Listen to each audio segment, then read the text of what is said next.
Muslim lives his life as though they are ready, or he or she is ready for the prospect of facing the akhirah, and therefore, as its first step, the prospect of facing death at any time. It's like you have a go bag for death, right?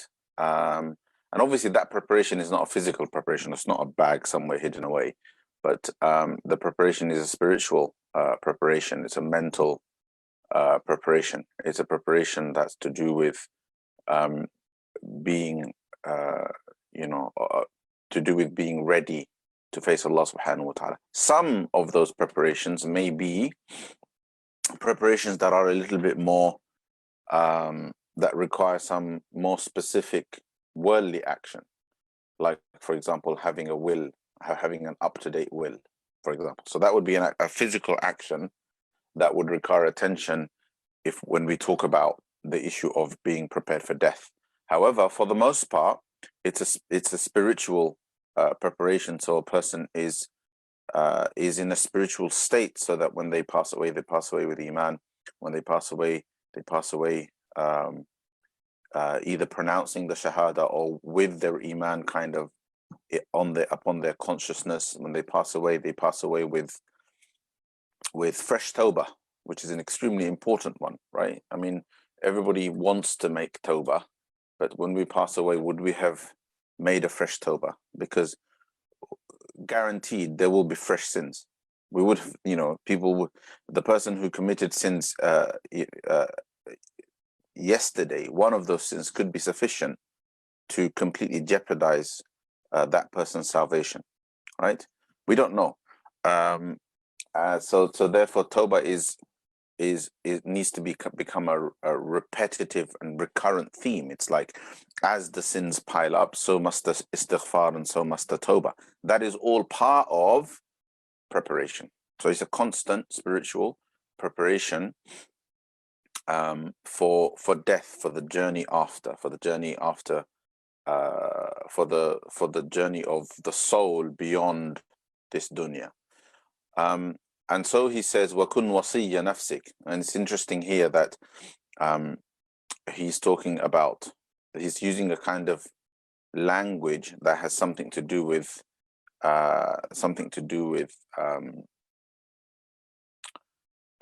bequest, right? As a form of, which is a form of preparation for death, isn't it? But he says, but over here, he doesn't really mean like bequeathing something, but he means, and be the advisor to yourself, right? وَلَا تَجْعَلِ الرِّجَالَ أَوْصِيَاءَكَ.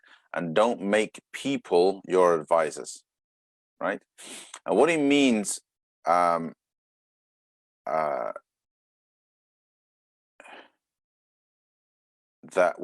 is the word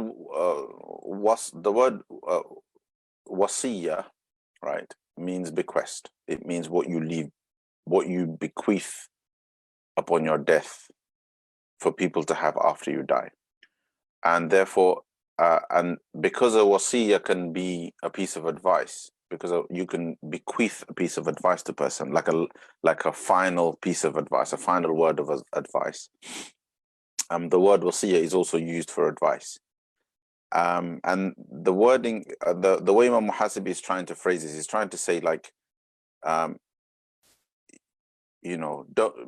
like, be your own, give yourself your, I don't know if what's the right English word for this, but give yourself your final advice, right? Like, don't wait for other people to give you a bequest of some profound piece of advice that they give you before they die. You be that person for yourself, right? So kun wasiyya nafsik wa la taj'al al-rijala awsiya'ak, right? Be your own final advisor, right? You be the person that bequests you that final piece of advice. Don't wait for people to give it to you. And it said that Shaykh Abdul Fattah in his tahqiq says that this statement is attributed to Ali radiallahu anhu. And Ali radiallahu anhu is reported to have said, son of Adam, be your own be your own advisor, or be your, in terms of, for example, in terms of your wealth. He actually uses the word fi malik at the end.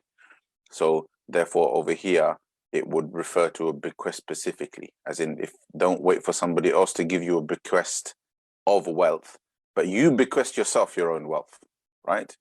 When you find a way to get your wealth to work for you. And what he meant by that, and he goes on to say, وَعْمَلْ فِيهِ ما تؤثر أو ما تؤثر أي ما تحب أن يعمل به فيه من بعدك.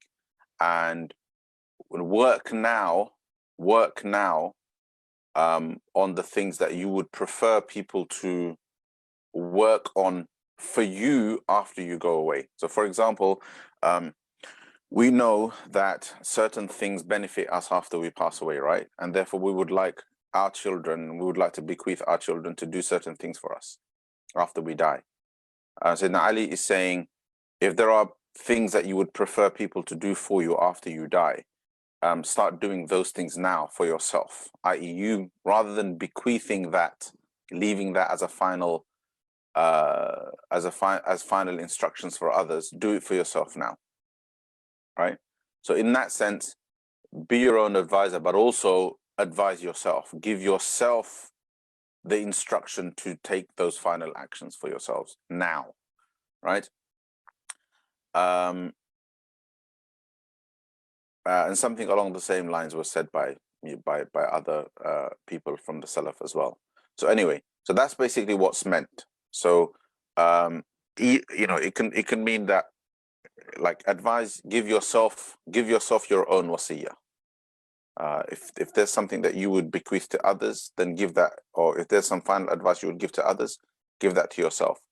Or rather than telling other people to do these things for you after you die, you be that person and do it for yourself now.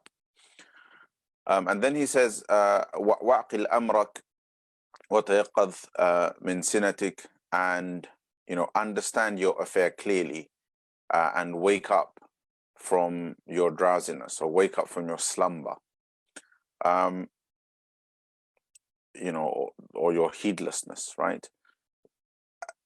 You know, and this is interesting advice, because he's saying, like, understand your own affair, i.e., I think every single one of us, if we sit for a moment and ask ourselves, you know, what's my situation, right, vis-a-vis preparation for the akhirah, then I think every single one of us, you know, we know where we are, we know where we stand, we know what our sins are, we know what we're doing wrong, what we're doing right, how much wrong we're doing, how much right we're doing. We know how confident we can be, or how much we lack confidence in our salvation in the akhirah if we were to die now, right? But most people prefer not to think about that, and that's why they don't understand their issues. It's not that they don't understand their issues. It's just that they don't want to think about their issues in order to understand them, right? Because it's just, you know, it's better not to, right? You know, in modern parlance, right, it's kind of, you know, like, it's depressing. You know, it's too much of a serious thing to think about, preparation for death, the akhirah, etc. Right? And people think, oh, I'm still young, I've still got time, you know, things like that. So Muhasibi is saying, look, you know, like, you know, so try to understand your issues, your affairs properly, and take control of them. Yeah. And wake up from your heedlessness, because essentially it is heedlessness, it is ghafla, that results in people not wanting to fully appreciate or fully understand or fully comprehend what their actual situation is, how bad they are, how far behind they are, how much more they have to do, and so on.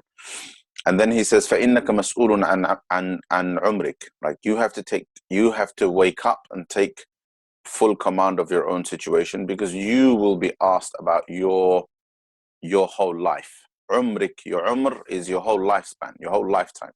You will be questioned with regards to your own lifetime.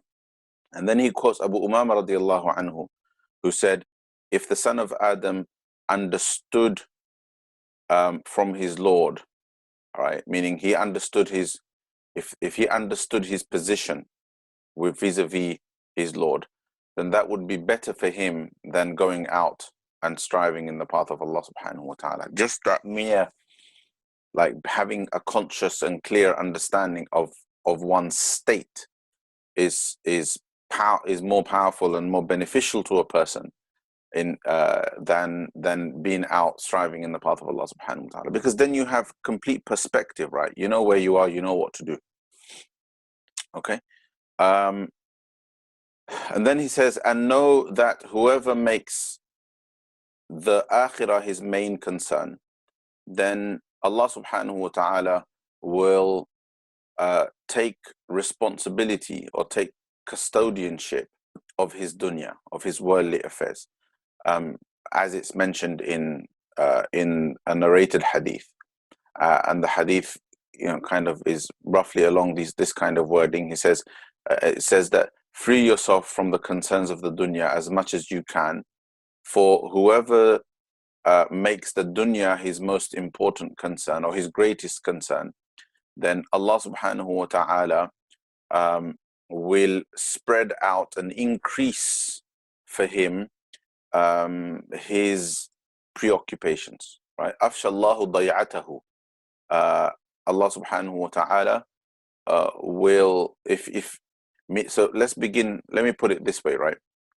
If in your mind, if in your outlook, in your worldview, your material life and your dunyawi life is your biggest concern up here and here, right? In your heart and in your mind, yeah, your dunya is your biggest concern, then Allah subhanahu wa ta'ala will inflate that in your life, so that becomes, because you've committed the sin in that.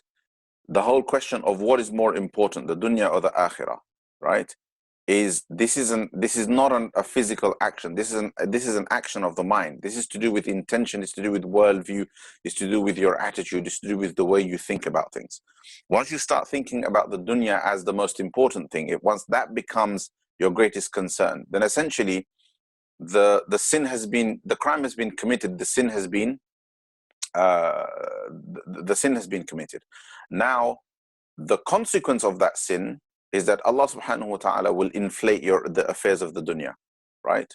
And it will get bigger and bigger and bigger, and it will preoccupy, even if you had imagined a situation for yourself in which you could chill and go on holiday and relax and life's going to be fantastic and wonderful, and this is what you were hoping for. Before you know it, you're working all the time, right? The bills are never ending, the contracts are never ending, the fines are never ending, the cases are never ending, the demands of people are never ending, the suppliers are never ending, the invoices are never ending, etc., etc., etc. The work keeps going. First it was just you, and if it's a business, first it was just you, now there's all these stuff to think about. The decisions are never ending, right? You're constantly making decisions. It constantly requires your attention, right? You can't find the right people to delegate things to, and so on and so forth. If it's a job, then you think, you're going to get promoted and it's all going to become wonderful. And before you know it, right, you're reaching retirement age, and you look back at your life and you think, well, all I've ever done is worked, right? And I've done it just for the sake of the dunya. So essentially, this is what's happening to people. What this hadith is implying is basically what happens to every single person. We make the dunya our biggest concern, the dunya basically overtakes us.